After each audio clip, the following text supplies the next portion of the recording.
Picture this. You've got an entire village nestled right up against these dark, dense woods. Newly built wooden houses are braving the elements, and inside, 115 men, women, and children are just going about their daily lives.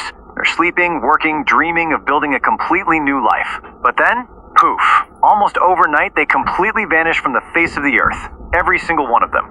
Gone. No trace, no real explanation, just empty space where a thriving community literally just stood. 115. Let that number sink in for a second. That is a massive scale of disappearance. I mean, it's one thing for a lone explorer to wander off and get lost in the wilderness, right? But an entire colony? Over 100 people?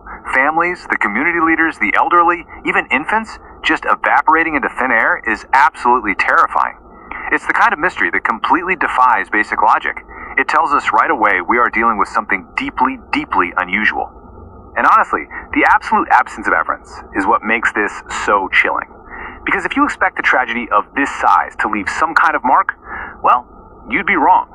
There were absolutely zero signs of a war or an attack. Not a single drop of blood in the dirt. No signs of a struggle whatsoever. And maybe most disturbingly, all their everyday belongings were just sitting exactly where they'd left them, completely untouched. Okay, let's dive into this. Welcome to this explainer, where we're going to put on our detective hats. We are unpacking history's most frightening unsolved mystery, the vanished colony of Roanoke. By looking closely at the actual historical accounts and the incredibly sparse evidence left behind, we're going to try to piece together how an entire settlement could just evaporate. Section 1. The Origin. Journey to the New World.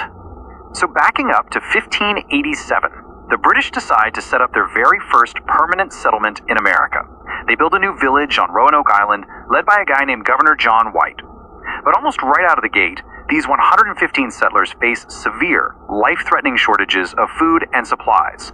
It gets so desperate later that same year that Governor White has to make a genuinely heart-wrenching call. He has to sail all the way back across the Atlantic to England for help, tragically having to leave his entire colony behind. And yes, that included his own daughter and his newborn granddaughter. Now, White fully expected to be back super fast with his ship packed with supplies. But history had other plans. A massive war breaks out involving England, which completely shuts down maritime travel.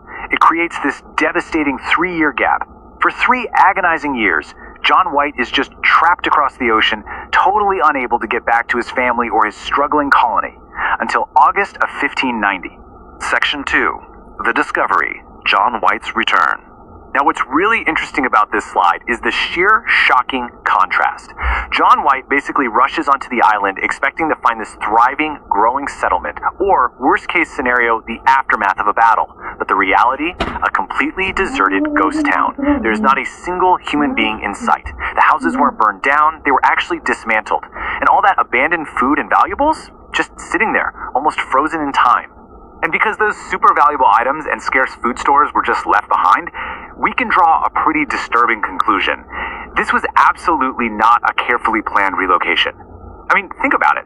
If 115 people spend weeks planning a big move, they're going to take their most precious stuff and their desperately needed food with them. The fact that they didn't, it tells us something incredibly sudden or deeply abnormal went down. Section 3. The clue. A single word. Out of this entire empty village, they find exactly one haunting clue. Carved deep into the thick trunk of a large tree was just a single word, Croatoan. That happens to be the name of a neighboring Native American tribe who lived on an adjacent island. And that was it. No hidden message, no drawn map, literally just this one word etched deeply into the wood with a sharp weapon. Which naturally brings us to the central question of this whole mystery. Did these starving colonists, completely desperate to survive, just pack up whatever they could carry and seek refuge with the Croatoan tribe? Did they just assimilate into their culture? Or, and this is the darker possibility, did the tribe come for them and wipe out the colony? But wait, if it was an attack, why were no bodies ever found? Not even one. Section 4. The main theories.